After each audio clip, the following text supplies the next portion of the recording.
It was like why dating is so hard. Yeah. I got notes on this one. I was taking long ass walks. No, like, I like this the is notes. good too. Yeah.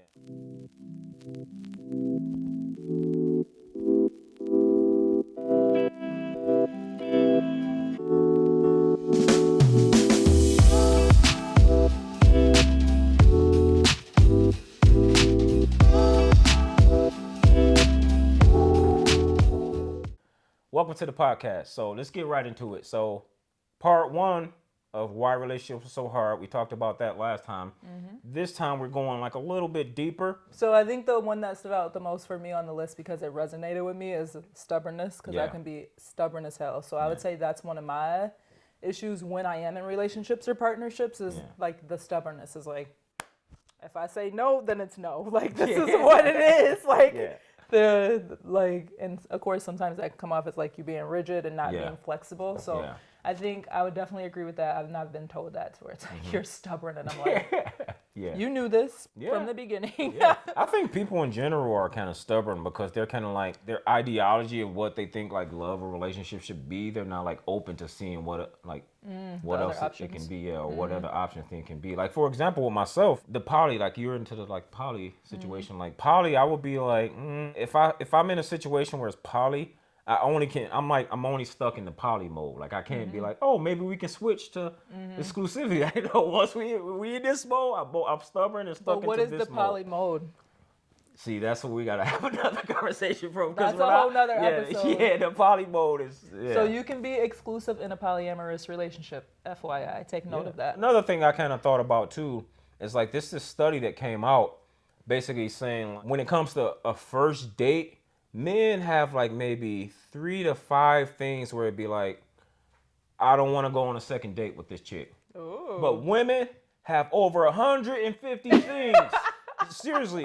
I think we talked about that. One of the stupidest ones I saw, like, if they have a belt that didn't like match properly, they'd be like, no. It's hard because you like what you like. Right, so I would say from a woman's perspective, sometimes I would agree with him as far as like our list of like no's or like I need this, these qualities in a partner. Sometimes it's too much and then it's unrealistic. And then of course you don't wind up finding all those things in a partner. For men, it's like that too, as far as like, think of if you go on a date with a girl and it's like she has sideburns and you hate girls who have excess hair. That's a turn off, right? Yeah.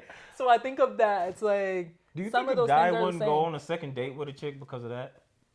I think it depends on what his intentions were. Yeah. Like if he just want to smash, he'd be like, damn, the sideburns. He doesn't care, yeah. Facts. So if he just wants to hit it and quit it, whatever, he'll keep going. But it's like if you know you absolutely hate sideburns and it's a trigger for you for some odd reason, like I don't see them going on another date with this person. I think of that to where it's like sometimes in the beginning, like we have to pay attention to like our non-negotiables or like I don't like this and I do like this, and in the beginning is when you should express it because normally like those red flags or those things you hate, it literally those first few dates are the reason that people break up later. I know from experience. It's like, oh, why did I keep going through with this knowing that I dislike this thing? So I think of that. I think when it comes to the dating part, I think it's supposed to be fun and playful. Like when it's too much rules, I got this list I gotta have and checking off this list and stuff, it's just kind of like are you trying to create this like create the system or whatever? Another reason why I think dating and relationships are hard, the delusion that people have. Like I'm only can talk from a guy experience, but women are very delusional in what they want. Like they want, in a lot of cases, like the top guy. For example, height. Now, luckily for me, I'm 6'5", so I never really have a problem when it comes to the height thing. Yeah, I never come with the height issue. But a lot of times it'll be like, oh, I won't date a guy that's like under a certain height or whatever. But it's like, it's not many tall dudes out here. I mean, maybe you. Give me the stats. Yeah, maybe you, right? Yeah, I want to see the car facts. Yeah, right. Yeah. No, the stats are actually shows like it's in the single digits of like the percentage wise is in the single digits of men's height. Like it's not a lot of tall men out here. Over 6'1". Okay, so you're saying more along the lines of like when they have a certain number. Yeah, like when they have like these certain things where it's like for example, like, oh, I need a guy that make like this amount of money, this tall, this type of body, this type of And then it's like just the list again, you know? It's like they're kind of delusional about what's really out there, you know? So what do you think makes it delusional, though, is my question. Because it's like a small pool, you know? Okay. Like when it's something is rare, you know, that means they have to actually work harder for that, you know? Gotcha. Yeah, I mean, you got to work harder for some things that are rare. Like if I wanted to find a rare diamond, it's hard to find those things. I got to go to the depths of Africa somewhere and like dig hard and find this diamond. It's hard to find diamonds. So you think it's delusional more because it's gonna take normally longer to be able to find that in a person versus much longer, like okay, gotcha. So delusion. I agree with that. If that's what she wants in a partner, then that's what she needs to be searching for. Yeah. So it's like if you are saying you want this, and this in a partner, then you should be looking for that. But when you don't find 21 things off of your list of 100 in a partner, and then you get upset about them, that's when I think that it's delusional and that you might need to cut some things off of your list. Even if you don't have a written list, like men, mainly women, more women than men, have that list of like this. But to me, it's like, I think it's more because I'm into open relationships and polyamorous, and that like I don't believe that you can get all of these needs met from one person. So it's like, you should be getting them met from yourself, your partner, your parents, your friends, whoever else. So like, I think for me, that's why when it's like this, then that, to me, that's not realistic and it is delusional. But it's, sometimes I think of too as like your partners, if they want to meet those things, then that's different. It's like they know that you want it, they want to meet it without building up resentment, then I think that that's fine. But other than like 100 things of a list, I don't think it's realistic. But if that's what you want to go for and you have the patience to search for it, then I think that it's fine. So another thing too, I think when it comes to like why dating is so hard, and I think this is more like when you actually connected with a person, our egos get involved. Like you may love this person, you may want to be with this person, but sometimes your inner ego get involved. And I always kind of say when it comes to our ego, like we got to push that like aside. I think of too, like for ego, most of us are used to dealing with chaos too. So it's like, oh, I got that kind of in there, like trauma bonds. Oh yes, the trauma bonds. Okay. Yeah, trauma bonds. So I'll talk a little bit about that too, to where it's like, mine's more like we're so used to chaos, and that is just what feels comfortable. So like we said, trauma bond. It's like, oh, we connect because we both have this happening, or like we both are toxic to each other, so we should just stay with each other. And then you have this, because this has happened to me before too. You have this person that's coming, they're being genuine, they're being consistent, they're feeling a little clingy because you're so used to people being avoidant, and you're like, oh, back that ass up, back up. Like, so we're so used to that type of situation too, to where, to me, that's, like you said, trauma bonds and like ego kind of mixed together, to where it's like, when somebody is more secure, like showing like I want you, I want to do this, I want to be consistent, and then we're like, no, like this feels weird. They have a ulterior motive, like they have some type of bad motive. So I think of that too. That could be really hard for relationships or dating. Because for me, like if I'm saying, oh, I want to go out on a date with this person, I am actually interested in them. So if I'm not interested in you, normally I'm not gonna let you take me out. To be honest. And I normally, there's a little bit of some type of communication, even like a like conversation or something before we go on a date. But to move on though, a lot of our relationships sometimes start out with like friends with benefits.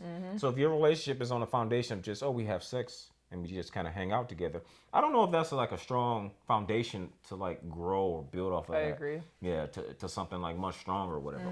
We can talk on that. And then I got another one, choice overload. So it was like, because we got all of these. Oh, I just had this combo. Yeah, we got like. There's too many options available. The biggest decision you can make in life is who you marry and who you have kids with. Yep. Yeah. So like if you fuck that up, like that can mess up your whole life. So I think men are finally realizing that. Same applies for us though too. Like I'm 33 and people are like, where are your kids? Yeah, I get the same question. It seems like there's some type of war against men and women. Like they're like men on one side and they have their ideologies and their echo chambers, and then like women have their ideology echo chambers. It's like it's hard to reach one another. Yeah, what do you think about that? Like I know for a fact, and I feel like I'm proud that I have women friends that are platonic, because it's like, all right, I can kind of understand y'all more. Like that's what my whole process was when I started to get women friends. Because I used to be like, oh, men and women can never be friends. It's just bullshit. I think like, yeah, you can be friends with a woman. You don't have to want to fuck every woman. You know, I think like discipline yourself, sir. You can't smash everybody. You know, so yeah. So I would agree with him, like you said, to where it's like you said, like a war, to where it's like men ain't shit, women ain't shit. Yeah. Blue pill, red pill, purple pill, all the pills. Oh my God, yeah. Of like, I don't know, something that I always say to people sometimes too is there's certain things that are in female nature and some things that are in male nature. Women have this thing, they think like men are, not all women obviously, but they have this in their echo chambers, like men are trash, or like if a woman tries to come from like, I'm gonna understand what some of these guys are talking about who use some of the red pill ideologies or some of the red pill talking points. Pick me. They're pick me's. Yeah, I already knew what you were gonna they're say. pick me's. Like, wait a minute. That's or from the guys, they come. You try to understand what a woman is talking about. Oh, they're simps. Like, come on, man. Everybody ain't a simp. Every chick ain't a pick me. And normally these are the ones that are more balanced. Like, I feel like life is the truth is somewhere in the middle, and you got to kind of go on both sides and not be so biased. And I think too, like what he said about when we put the one sex in a category, to where when you say all women is this or all men are this, then it makes, I don't know, for me it makes the dating hard, like you said, because then we go in with the assumption of like they're going to have ill intentions. We're both here for a reason, both sexes. Okay, is this really helping me too, not only like to change for this person, but like am I changing because I want to? Remember, if you change for a person, that's how resentment builds, and if you feel like you change for them and then y'all break up or some shit. So it's like, okay, I want to do this for my partner because it's something that they're wanting or needing, but am I also doing it for myself? So like you said, personal growth, and then it helps you change too, but there is times just that stubbornness of like, I don't want to change this. And then that's when you have to be like, okay, is this something that I want to continue to deal with? Or is it something that I can kind of like give that person grace for, especially depending on the situation. So I think for me, like I think earlier we talked about like how relationships don't have a foundation. I think the foundation needs to be strong and also broad. Like I like certain things, and me and my brother talk about this too, because my brother just got engaged, so congrats to him. He talk about like certain, they have like certain little foundational pieces that make their relationship strong. One thing about me, I like to build a certain culture in my relationships, like for example, culture appreciation. This, or almost like rituals too. Yeah, like you said, like appreciation, like we always need to appreciate each other. So no, I like that. And like how Michael talked about like the foundation. So I know of people who started off as friends with benefits and they wound up being married, having kids, etc. So it can happen, but it's like ideally, depending on the people, it's like normally that's not the good foundation for how you want to start a relationship. I wonder, do those people eventually have to start off with some type of like, okay, we actually now have feelings for each other. If we're going to do a relationship, we got to have some type of foundation starting point now. Right. Because if it's just something off, it's like as far as sex can be kind of so like, it's not. I don't know. I don't know if a relationship can really be strong just from sex.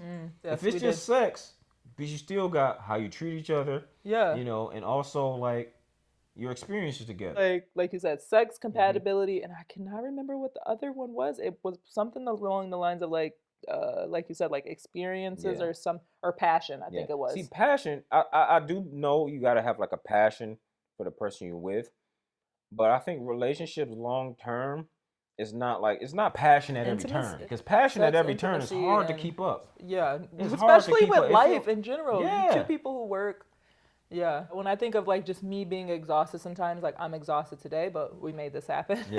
Like I literally would have to like decompress and like recharge in order to feel like I would want to be passionate with the partner right now. Because right now I just want to sleep and do work shit all over again tomorrow. So I think of that to where it's like, I'm already in my head.